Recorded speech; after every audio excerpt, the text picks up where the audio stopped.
All right, welcome to The Explainer. Today we're diving into something that's, well, it's right on that fuzzy line where science meets philosophy. It's called the Anthropic Principle. So, let's kick things off with a question that has kept scientists up at night for decades. It's a huge cosmic mystery, really. When you look at the basic rules of our universe, the laws of physics, you find something incredible. It's like the universe's settings are just perfectly tuned for life to exist. An absolutely mind-boggling coincidence. Okay, Section 1. This whole mystery, it's got a name, the fine-tuning problem. And trust me, it's our doorway into one of the biggest, most argued-about ideas in cosmology today. We're talking about the numbers, the constants, that literally build reality from the ground up. I mean, just think about how precise these numbers are. We're talking about things like the strength of gravity, or this thing called the cosmological constant, which is basically the energy of empty space itself. Even the mass of a tiny electron. These aren't just random numbers somebody picked out of a hat. No way. They are the bedrock settings for our reality, and they are balanced on a razor's edge. And the stakes here? They're astronomical, literally. If you were to just nudge the dial on gravity even a tiny bit, poof, stars either don't light up at all or they just burn out in a flash. Mess with the mass of an electron? Well, atoms don't form. That means no chemistry, no planets, and definitely no us. The bottom line is, if any of these numbers were off, we simply wouldn't be here to wonder about it. All right, Section 2, the observer's catch-22. So, what gives? Are we just insanely lucky? Is this all just one big coincidence, or is something deeper going on? This is exactly where a whole new way of thinking comes into play, and it feels a bit like a cosmic catch-22. So this idea was really put into words by an astrophysicist named Brandon Carter way back in '73. It's called the Anthropic Principle, and it's a completely different way to look at the problem. The core idea is that, hey, our observations of the universe have to be compatible with us being here to, well, observe it. The very fact that we exist and can ask these questions actually limits the kind of universe we could possibly live. Now, this is super important. The Anthropic Principle isn't trying to explain why the universe has these perfect settings. Not at all. It's about something else entirely. It's about what we're able to see. It points to a kind of filter on our perception, a concept called observer selection bias. Basically, our own existence acts as a filter for the reality we can perceive. And there's this fantastic analogy that just nails it.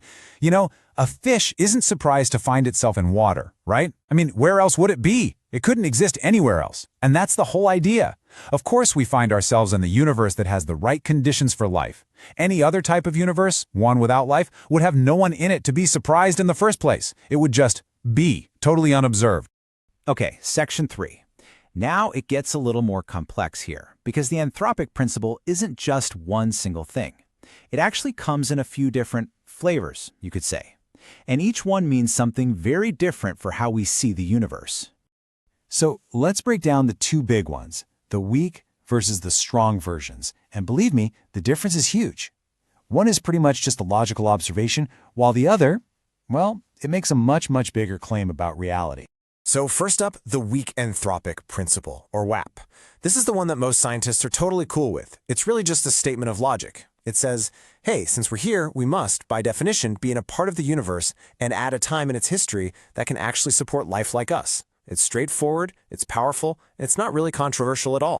But then you have the strong anthropic principle, or SAP, and this is where things get, well, a lot more speculative. This version makes a much bolder leap. It says the universe must have been set up in a way that allows life to pop up eventually. It's almost like it's a requirement. Now, you can see why this is so controversial, right? This really starts to blur that line between science and philosophy. Okay, on to Section 4, a multiverse of possibilities. This is where the Anthropic Principle, especially the easy-to-swallow weak version, gets really interesting.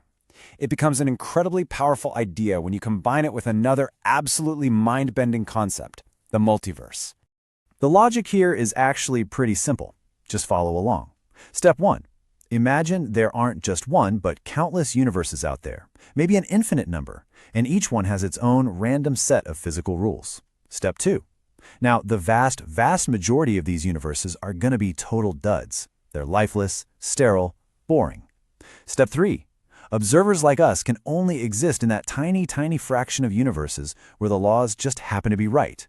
So, Step 4. Finding ourselves in a fine-tuned universe suddenly isn't surprising at all. It's like winning a cosmic lottery. We didn't get a universe designed for us. We just happen to live in one of the winning tickets. All right, section 5. Now, because this idea is so big and touches on these huge questions, it gets misunderstood a lot. So let's take a second to clear things up and be really, really clear about what this principle is, and maybe more importantly, what it is not. And this is probably the most important distinction to make. People often confuse anthropic reasoning with intelligent design, but they are totally different. Anthropic reasoning is all about a selection effect. We see the universe we see because it's the only kind that could create observers like us in the first place. Intelligent design, on the other hand, argues for intentional creation, that some designer purposefully made it this way. The key difference? The anthropic principle doesn't need a designer at all. It just needs an observer. So let's just run through the big misconceptions you need to avoid. Number 1, this does not mean the universe was made for us. Absolutely not. Number 2, it does not prove there's a creator. And number 3, it doesn't even try to explain where the universe came from. It's just a statement about the limits of what we can see, explaining our observation, not the universe's origin story. Okay, last section. A tool, not an answer. So, with all this controversy and all these ways to get it wrong, you're probably wondering, so what's the point? Is this even science anymore? Or are we just doing philosophy now? It's a fair question. And look, scientists have every right to be skeptical. There are some really solid criticisms of the anthropic principle. For one, it can sound a bit circular, right? We exist because the universe allows us to exist. Okay, and some scientists worry it could actually stop progress. Like, why bother searching for a deeper reason for why gravity is the strength it is, if you can just shrug and say, well, if it were different, we wouldn't be here. And of course, that whole multiverse idea, well, we might never be able to test it. But even with all those problems, the idea hasn't just been tossed in the trash. Not at all. Instead, it's used very carefully, more like a thinking tool. In fields like cosmology or astrobiology, it can be really useful. It helps scientists cross bad theories off the list. Like, if your new theory of the universe would create a place where life is impossible, then it's probably wrong, because hey, here we are. So it acts like a boundary, a constraint, a way to help frame the really tough questions. And that really brings us to the final big idea here. At the end of the day, the anthropic principle is a huge reminder of the limits of what we can know. It forces us to face this bizarre fact that our very existence filters our view of reality. Which leaves us with one last profound question to chew on, and maybe one we can never answer. If we can only ever see a universe that's built for us to exist, what else is out there? What kind of universes? What laws of physics? What possibilities are we completely blind to simply because we're here to ask the question?